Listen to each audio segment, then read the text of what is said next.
스콧 애덤스의 더 시스템. 주위 사람의 영향력. 크로커 내셔널 뱅크에 근무할 때의 일이다.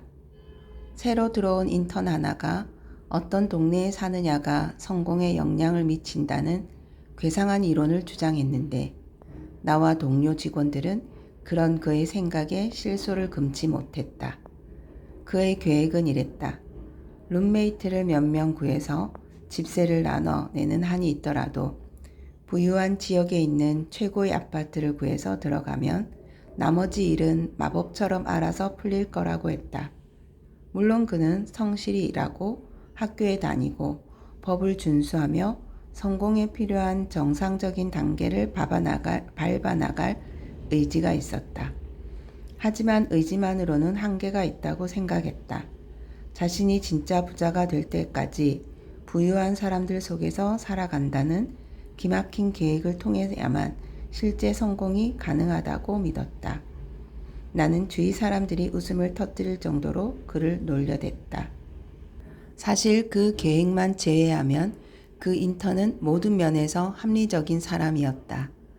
하지만 부자들과 함께 해야 부자가 된다는 계획은 멍청하기 그지없었다. 그는 부자 이웃들과 교류하거나 연락을 주고받는 관계를 구축하겠다는 계획을 가진 것도 아니었다. 다만 자기가 본 바에 따르면 삶에는 패턴이 있으며 그 중 하나가 사람은 주변 사람을 닮아간다는 것이라고 했다. 몇 년 뒤 나는 알코올 중독 치료 모임 활동에 대해 많은 걸 알게 되는 경험을 한다. 당시 만나던 여자친구가 이 모임에 참석해야 했다. 그때 나는 이런 모임이 알코올 중독 문제가 있는 사람들에게 가장 좋은 효과를 발휘한다는 걸 알게 됐다. 모임의 규칙 중 하나가 나쁜 영향을 끼치는 사람들을 멀리하라는 것이었다. 동료 집단이 주는 압력 같은 걸 생각해 보면 당연한 규칙이었다. 어느 상황에서 어떤 사람들과 어울리느냐에 따라 큰 차이가 난다. 하지만 술 마시는 사람들과 어울리면 술을 마시게 된다는 것과 부자와 함께 있으면 부자가 된다는 가설에는 상당한 차이점이 있다. 그럼에도 나는 어쩌면 술과 부자라는 두 사례에도 유사점이 있을 수 있고 따라서 패턴이 존재할 수 있다는 생각을 하게 됐다. 최근에 나는 과체중인 사람들과 어울리는 사람은 살이 찐다는 연구 결과를 접했다. 나는 이 결과가 완전히 옳다고는 생각하지 않지만 타당한 이유를 설명할 수는 있겠다는 생각이 든다. 당신 친구들이 모두 정상 체중보다 25kg 정도 더 나가고 당신은 고작 5kg 정도 더 나갈 뿐이라면 아마도 당신은 몸무게를 줄여야 한다는 압박을 크게 느끼지 않을 것이다. 게다가 이 친구들이 만날 때마다 패스트푸드를 먹자고 한다면 이는 당신에게 안 좋은 영향을 줄 수 있다. 따라서 과체중인 주위 사람들이 당신의 허리둘레에 영향을 미칠 수 있다는 이론은 설득력이 있다. 그래도 그렇지. 과체중인 사람과 어울리면 살이 찐다는 이론과 부자 동네에서 살면 부자가 된다는 이론이 어떻게 같을 수 있느냐 이 말이다. 부자 동네에서 살면 부자가 된다는 이론에서는 특정한 메커니즘을 찾을 수가 없다. 딜버트를 선보이고 나서도 나는 퍼시픽 벨에서 몇 년을 더 근무했다. 나의 옛 상사이자 내 만화에 딜버트라는 이름을 지어준 마이크 구디는 자기 아버지가 일본 포로 소용소에서 겪었던 일을 바탕으로 한 쇼분이라는 책을 출간했다. 그 책이 작가로서 내놓은 첫 작품이었다. 퍼시픽 벨이라는 회사의 한 사무실 공간에서 생쥐처럼 오가며 일하던 두 사람이 모두 정식 작가가 되었다는 사실은 내게 평범한 우연으로 보였다. 세상은 원래 이런 우연으로 가득한 곳이 아니더냐. 퍼시픽 벨을 퇴사한 뒤 나는 내 맞은편 자리에서 일하던 직원이 나중에 살인죄로 복역했던 경험을 책으로 써냈다는 사실을 알게 되었다. 벨트로 사람을 목졸라 살해하는 사람에게도 친절해야 한다는 원칙을 지니고 살아가는 내 입장에서 볼 때 그는 좋은 사람이었고 그의 책도 꽤나 훌륭했다. 저자는 지미 레너이고 책 제목은 다음은 없다이다.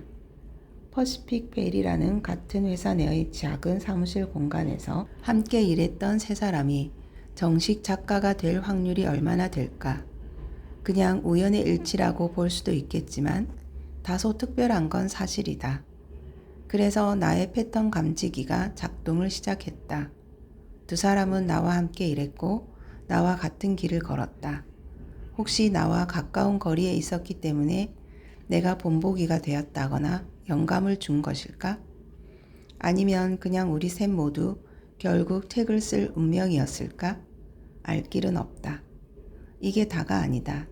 크로커 내셔널 뱅크의 기술 부서에서 감독관으로 일할 당시, 그러니까 딜버트를 그려야겠다는 생각도 못했던 시절에 있었던 이야기다. 어느 날 직원 하나가 나에게 오더니 스프레드시트에서 재미있는 기능을 찾아냈다며 그에 관해 글을 쓸 계획이라고 했다. 잡지에 원고를 보내고 원고료를 받을 수 있는지 알아볼 거라 했다. 그는 글을 써본 경험은 없는 친구였지만 그의 아이디어는 충분히 해볼 만한 내용이었다.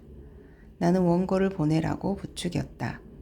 놀랍게도 잡지사에서 그의 원고를 채택했는데 $1,500라는 당시로서는 상당한 금액을 원고료로 지급했다. 잡지사에서는 원고의 대부분을 편집이라는 미명하에 그 직원의 말에 따르면 학사를 감행해 고쳐서 실었다.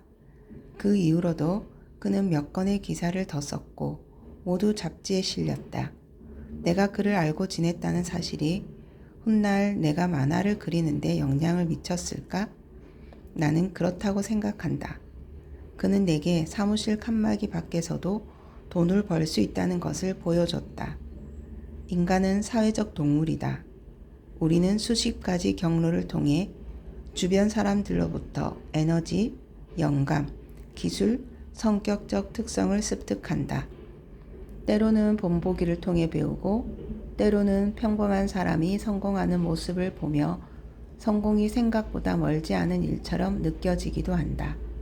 이렇게 자극을 받으면 좀 더 비용을 지불하더라도 확실한 계획을 세워야겠다는 생각이 든다. 주변 사람들이 필요한 정보와 격려를 보내주기도 하고 사람을 소개해 주거나 유용한 조언을 하기도 한다. 우리는 어떤 메커니즘에 의해 주변 사람들이 우리의 미래를 변화시키는지 정확히 알 수 없다. 하지만 그런 변화가 일어난다는 점은 확실하다. 이 사실이 중요하다. 과거에 나는 부자 이웃들이 성공에 영향을 미친다고 주장한 인턴을 짓궂게 놀려댔다. 만약 그가 지금 이 글을 읽고 있다면 내 사과를 받아주기 바란다. 이제는 살고 있는 동네가 성공을 추구하는 데 필요한 에너지에 영향을 준다는 점을 이해하고도 남는다. 당신 주변에 낙천적인 사람이 산다면 어느 정도는 영향을 받을 게 분명하다. 당신도 이 사실을 뇌에 입력하기 바란다. 사는 곳이 성공과 당신 사이에서 다리 역할을 할 수도 있다. 당신이 원하는 모습을 지닌 사람들과 더 많은 시간을 어울리는 것이 자신을 변화시키는 한 방법이 될 수 있다. 주위에 누가 운동을 하고 있으면 당신도 운동해야겠다는 생각이 들기 쉽다. 다른 사람이 운동하는 모습이 당신 내의 운동 센서를 활성화시킨다. 같은 공간에 있는 사람들이 일하고 있으면 당신도 일하기가 쉽다. 인간에게는 다른 사람의 습관이나 버릇을 따라하는 본능이 있다.